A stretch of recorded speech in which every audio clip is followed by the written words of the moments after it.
Hey folks, here we are, week 10 of Bubble Watch. Can you believe it? Bubble Watch is where I go into my MLS system. I take you and I share the screen. The MLS is the multiple listing services. And we look into my account and I show you what's really happening in real time. Hey, we're trying to track to see if we can spot when this so-called housing bubble, at least the Jacksonville, North Florida housing bubble, is about to burst.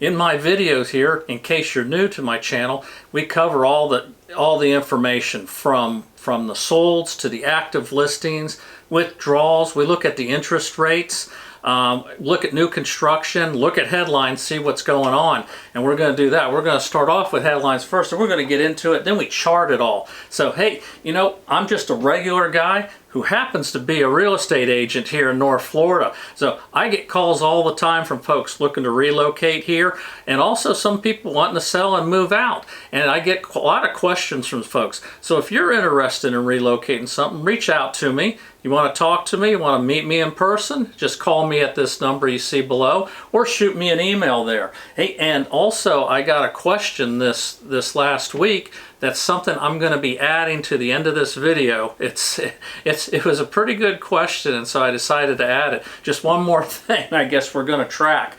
But first, let's start off now with look at some headlines. Okay, here we look at some of these current headlines here that we saw this last week, and right there you see demand is weakening rapidly and the housing is going into a deep freeze. Okay, I mean, deep freeze is a pretty strong word. So, but we'll see what the numbers show and we'll check it out. Look at a couple more of these headlines. Oh, we look down here and we see June home sales fall 5.4% from May as prices set yet another record. Now that one there, I kind of believe we've been seeing that trend, you know, going along. And then we're seeing here also housing market continues to cool down as new construction drops, and then it's going to be a bumpy landing for the housing market. Okay, so let's see what we've got. Okay, now I'm taking you in, I'm sharing the screen here into the back end of my MLS account.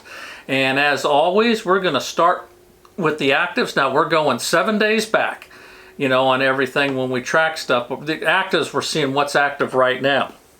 And here we see we got 5,268 active listings. Now remember, this is for my MLS system, which is the Northeast Florida MLS up here. You know, basically North Florida is the Jacksonville metro area. All right, now let's go and let's look at the solds. And we're going to look at these solds for 1 week back. And there we are at 498. Now let's take a look at the contingent taking backup. Contingent taking backup came in at 868. Next we're going to look at the pending. What's pending in this last week? 690. Now let's take a look at the withdrawns. And that came out to 332. And let's look at the expired listings. 1 week back, came out to 125. Okay, now that I got all those numbers, what we're going to do, as we do every week, let's put it into the chart and compare it with the previous weeks. Okay, we'll do that right now. Okay, here we are. We said for the active, we're 5268. Sold was 498. Contingent taken backup was 868. Pending was 690. The withdrawals were 332. And the expireds were 125. Okay, we're going to come and do the new construction sold and actives in just a second. All right, here let's look. We'll see. Let's look at this chart. All right. You can see there the actives we've got more inventory, more people, there's more homes up for sale, and also the solds did drop. Now if you look across the board here, like we were talking before, that sold since week 1. Now we're in week 10, so 2.5 months ago. Look at that. We were in the 5s, then the 6s, 7s, went back down in the 5s again, was in there for a few weeks, 7s, 5 to about 6. Then it really took a dip And we're almost about the same as last week. It wasn't much of a difference. Now the contingent taking backups, 868, about the same as last week. And as we see all through the last 10 weeks, it's mainly been pretty consistent there. Our pendings, okay, the pendings went up a little bit more. Okay, so, you know, I mean, is that why the sales number went down? I don't know. You know, as we say, you know, and again, I'm repeating myself though, because we get new people coming to the channel all the time. So, you know, so we just want to explain it, that these contingents taking backups and pendings, okay, these are deals under contract. They haven't sold. Now, at any time, I mean, buyers can pull out. We've seen headlines where it said buyers are pulling out. So until it closes, it ain't sold. Now those contingents taking backup, they're just waiting for the contingents to go through, and then the pending, supposedly, if it's statused right, has already gone through the contingencies and they're just waiting to close. So that's why we see these numbers like that. But we're seeing we got more inventory, okay, a little fewer on the sold side, you know, but not dramatic, okay. And this all goes, you know, like what I was saying too before. Now if you're a buyer looking to buy something, you've got more to choose from, and you might get that house you want. So I'm just saying, you know, I mean, and we're going to look at the interest rates and see how they held out over this week. And I'm going to do it a little different this week too with this graph that I'm going to show you. All right, let's go look at the new construction now. Okay, we're going to take a look here, see how much new construction was sold, and we want to go, and there we've got 50. All right, now let's see how many are active. 1157.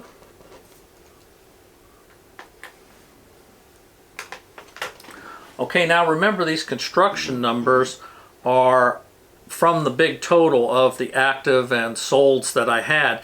We're just pulling out how many of that are new construction, just so you get an idea from the big scheme of the whole total numbers. So let's put these new construction numbers in the chart and compare them to the previous weeks. Okay, we said there new homes sold was at 50, and the active new homes was 1157. Well, there you see that new home sales did go up, okay, after that big dip last week. And then also the actives have gone down a little bit, so there's a little less new construction on the market. So that can mean that they're starting to slow down in building the new homes out there. But still, look at past on week 4 and 5. That was still a lot lower than we're at now. Okay, so we just got to watch those. Now, but with the solds, I mean, even look at the solds there where it dipped. Now, remember, those interest rates shot up, you know, and, you know, at one point, I don't know which week it was exactly, but they went over like 6%, and that could have had some effect or people anticipating it, so we'll have to see. So what we want to do now is go ahead and take a look at these mortgage rates. And this time I'm going to do something a little different. Remember how I would just show all the numbers, the charts there, and compare it for last week's and week 1. Well, also on this same site, Mortgage News Daily, they have this nice interactive chart, and I think it's a little bit better to look at, and I'm going to show it to you. Okay, here we are with this 30-year fixed mortgage chart, and of course this is the averages, and we're going by the Mortgage News Daily's averages. And so we're going to take everything else out, and we're just going to have theirs in here and look at it. And this actually, as you can see there, it goes 1 year back, but we're going to focus up here, over here into the last maybe couple weeks. All right, here we are. Here's where we ended up, and you can see the date. If you follow this, you'll see the date down here at the bottom. So here's the date, 7/21. And there we were at 5.69. That's how we ended the week that I'm doing all this stuff with. Okay, now how does that compare with before, like a week ago, how we ended? Okay, so let's go back to the 14th right there. It was at 5.77 last week, and now we're at 5.69. So pretty close. And you can see, let me take this away. If you look right there at that line on the graph, it stayed pretty close. And over here's where that was, where we spiked up into the sixes pretty heavy there at 6.28 for a high, and that was you know, a little over a month ago. So that was you know 5 weeks ago. And then the last time it was right there, and that was on 6/21, so that was exactly a month ago. And then it's been in the fives ever since. Took that nice little dip to 5.5, and now we've been kind of sitting here within this like 5.7 range. Okay, again, I'm just showing you these rates and how it is. And so for you, that's someone that's buying, you got to decide, okay, you know, what are these rates doing? It looks pretty stable there. You know, this is kind of the normal right now, and this is where the market is. Now, of course, if you're staying someplace right now, if you're in a rental or something like that, and you're happy with it, or with family, and you're happy with the family or friends or whoever you're staying, and you want to ride it out more because you think it's going to do one thing or the other, well, okay. But remember that one headline there, right there where it says June home sales fell 5.4% from May as prices set yet another record. Well, if what are you going to do? I mean, if the interest rates have been staying around there, but the prices keep going up, okay, are you taking a gamble that the price is going to come down a lot? Of course, we're going to see that when we do the next chart here coming up with those prices changing. Okay, so here let's take a look at the price per square foot, that chart that I do now. All right, let's see if it made any changes. Okay, and again, I base this on, I take the Jacksonville market because that's the biggest metropolitan area here in North Florida. And here we are, and look at how we've flattened out.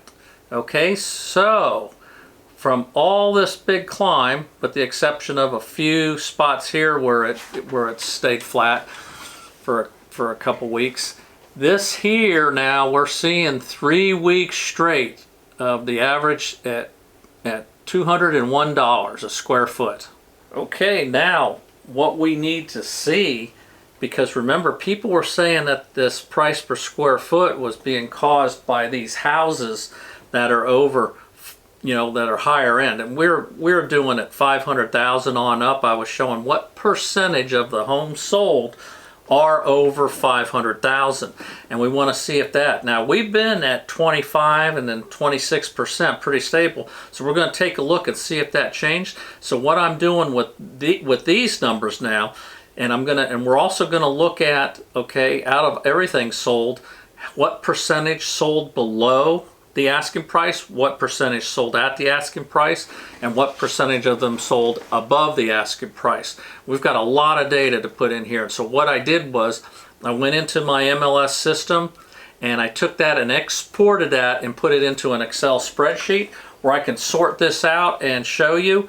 And it's pretty interesting what we're going to find. And then we'll look at these percentages and put them in a chart also. Okay, what I do is I bring all that in here, like I says, into this Excel file, but then I clean it up and put it into something like this that's more manageable. Then I would go in here and I just sort things out by different numbers and stuff like that, so that we can get an idea of where we're at on the ones that are over 500,000, and I can separate everything out. And then I would also, as you notice over here on this side, I'd have the differences. So I would have also sort out, as you can see, the ones that sold below, and then everything that zeroes out further down, get down here, that sold at list price. And then the ones that sold above would be further as it gets a little bit greater. So after I sorted all that out, this is what I ended up with. Okay, these are the numbers here. You're going to look on to side me. I'll put you here. $500,000 and above. Okay, now there's a few in there, just a few that might be like 1,000 or less above, but they got included. 30%. Okay, were 500,000 or above. That's of the total sales. Okay, that's how many were that. Now, how much? Now let's go into the below list price and then an above list price. Okay, out of all those homes sold, 43% sold below the asking price or the list price. 22% sold at what they were asking, and 35% went above. Folks, we still got over a third at this time, with interest rates what they are, still over a third selling above the list price, okay? So, I mean, that's still pretty strong, all right? Now I got something else that's kind of interesting that I thought about while I was doing these charts that I want to share with you. Oh, first here I want to go put those numbers in so we can compare here. I forgot to put them into the chart, okay? So the plus 500 was 30%, under list was 43%, at was 22%, and above was 35%. All right, so there we can see that there has been a little increase in the amount of homes on the upper end, okay?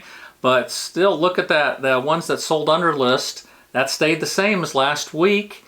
So it was like the numbers were, I can't believe they're exact. They are though, that's how they came out, the new numbers. That's funny.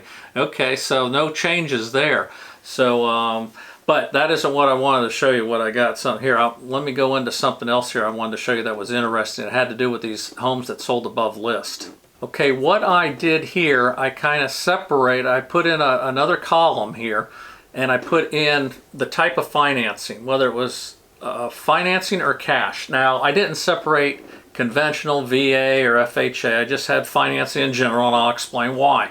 All right, let's look here at the homes. These are the homes right here that you can see that went above list price, okay? Because as it goes down, remember when we zeroed out down here at this line, that's at everything below that was at list price, you know, or below. But these are above. As you can see, there's a few here that, you know, 100, 500, 1,000, you know, above. But then we start getting up here where we get to the top, okay? Well, I mean, this one here at the top, I don't know what was going on there, but it went 197,000 above. But look at all these others, 175, 153, 104, 100. Go down a little bit, 35s, a few of those, 25s, all that. Now look at the number over on the side here. Okay, here, this is the sold price, okay? There's a lot of them here above that aren't above the 500. You know, you got some in the 2s, the 3s, you know, a lot of 3s, the 4s, you know, of course the others. But what I want to really show you is over here the financing. Everything in blue is financing, everything in green was cash, okay? Check this out. Look at all the blue. Look at all that blue. That's financed. You see VA, FHA, conventional financing.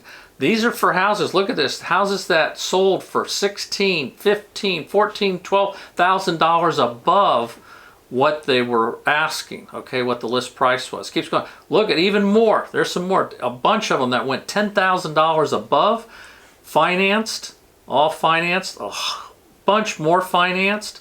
And then also we're not even counting like the ones that were at list. So what's all this mean? Well, what this means is these houses are appraising. That's right. They're appraising, okay? Remember, over 30% sold above the asking price, that list price, and they still appraised. That, man, I don't see this bubble right now of what's going on, and I don't see it happening. I see some slowing down, and I do see a lot of showings slowing down in our area, but I'm more in the south end of the Jacksonville metro area.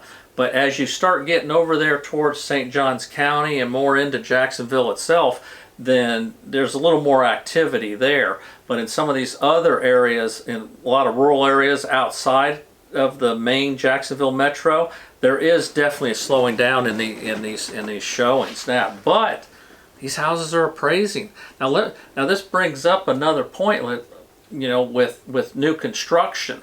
Okay, when they talk about the new construction, oh, you're gonna see a big dip in prices of new construction. I'm not so sure about that because, okay, new construction, think about this. They sell these homes that they call early move-ins or something like that, to where you don't have to wait a full year. They've already started building them, okay? And you'll have a new home in like 2 months, 3 months, okay? They've been along the line. They're not going to be reducing those prices, you know, because that's going to screw up their appraisals. I mean, think about it, you know. You might get a few that might, but in general, I don't think it's going to happen. What you will see probably happen is where you'll get some concessions. Like you're going to get things like financing things, help them paying closing costs. You know, when you go to, you know, pick out the cabinets and counters and stuff, or you might get upgrades added that, you know, no extra charge, like for these countertops, cabinets, or flooring, things like that, that they can still put in that they haven't done yet. And that could save you like $10,000, $20,000, $30,000, but that's not shown in the price of the house, you know, when it goes to sell and when it appraises. So for that reason, that's why I don't think so. And so this brings me now to that one thing from the question I got from somebody when they called me.